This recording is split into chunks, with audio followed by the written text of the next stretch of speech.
Bonjour Arnaud. Donc quelques petites questions des internautes suite à la désignation comme sabot d'or pour les matchs de 10 à 20, je crois. Une question de Fabrice, qui est le capot des Unicamox. Tu fais aujourd'hui partie des plus anciens du groupe Chamois. Avec le recul, toi qui as découvert le club en Ligue 2 avant de l'accompagner jusqu'en CFA, imaginais-tu justement à cet instant, au moment du CFA, le club en capacité de réintégrer le foot pro? Bon, disons que c'était un souhait que le club avait, que Karim, surtout quand il a repris, on va dire, le club avec cette nouvelle structure, avec les, le côté sportif, les entraîneurs qu'il a remis. Je pense que c'était l'objectif. Après, de faire 2 montées en 3 ans, c'était presque un rêve. Mais bon, nous on y croyait, du moins remonter tout de suite en national. Après, on savait qu'on peut toujours sur une année se glisser dans la course. Après, on sait que cette année en plus ça a été c'était un petit peu particulier parce qu'il y a quand même des grosses équipes qui sont montées, des équipes qui ont perdu la possibilité de jouer en national comme Cannes ou Strasbourg. Donc on s'est dit que cette année il y avait vraiment un bon coup à jouer.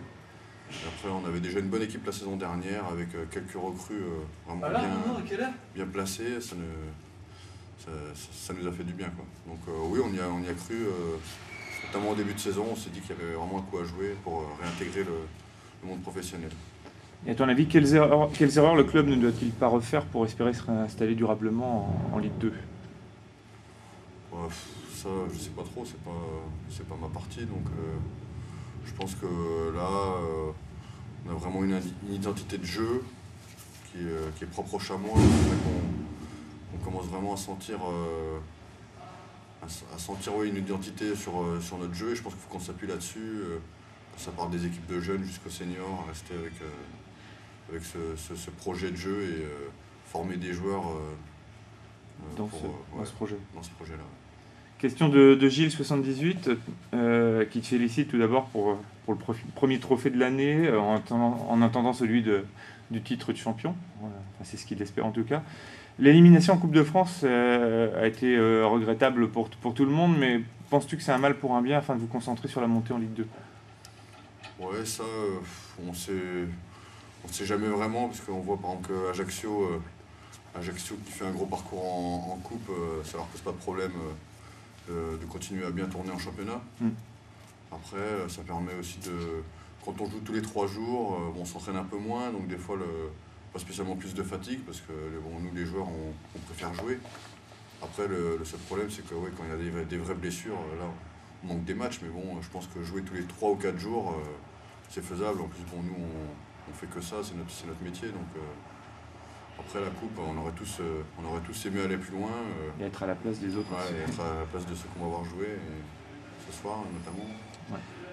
Donc je pense pas que ça aurait été préjudiciable pour le championnat, il ne faut pas se cacher derrière ça.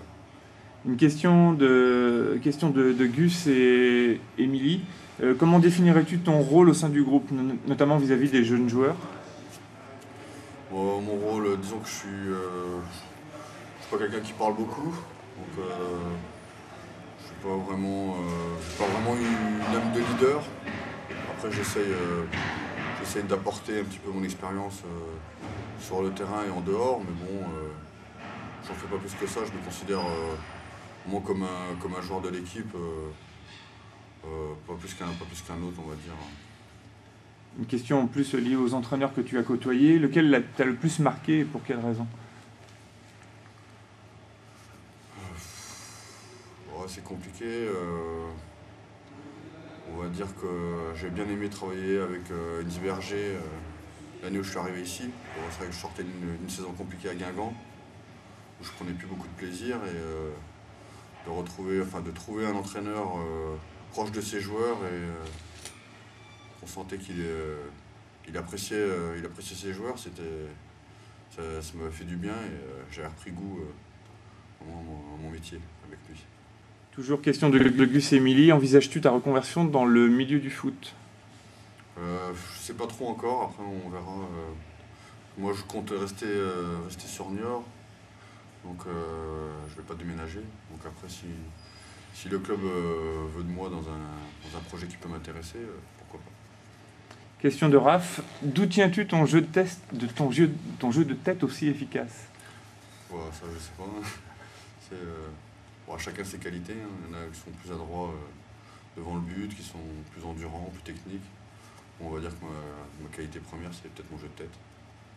Ça en fait partie. Ouais. Quels sont tes objectifs personnels pour cette saison, cette fin de saison? Objectif personnel, j'ai pas vraiment d'objectif personnel, si ce n'est l'objectif collectif de la montée.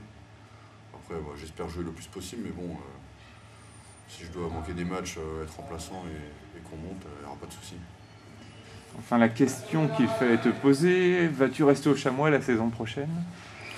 Déjà, je me suis mis d'accord avec le club récemment si on montait, pour jouer une saison supplémentaire, qui serait ma dernière. Après, si on ne monte pas, on n'a pas encore envisagé la chose. Il ne faut pas l'envisager. On verra. Et puis alors, l'ensemble, comme à chaque fois, l'ensemble des socios de Chamois et du forum du Chamois te félicite pour le sabot d'or que tu as remporté, pour le deuxième sabot d'or de la saison. Sabot d'or qu'on va te faire remettre par le premier sabot d'or de cette saison. Donc Jimmy, qui va te remettre officiellement. Voilà. Oh, merci Jimmy, ça fait plaisir. Arnaud Gonzalez, félicitations. Non, je t'en veux pas. C'est avec plaisir pour ta saison et ta carrière. Voilà. Merci Arnaud. Et puis on croise les doigts et on vous dit merde pour la fin de la saison. Merci pour ceux qui ont voté pour moi.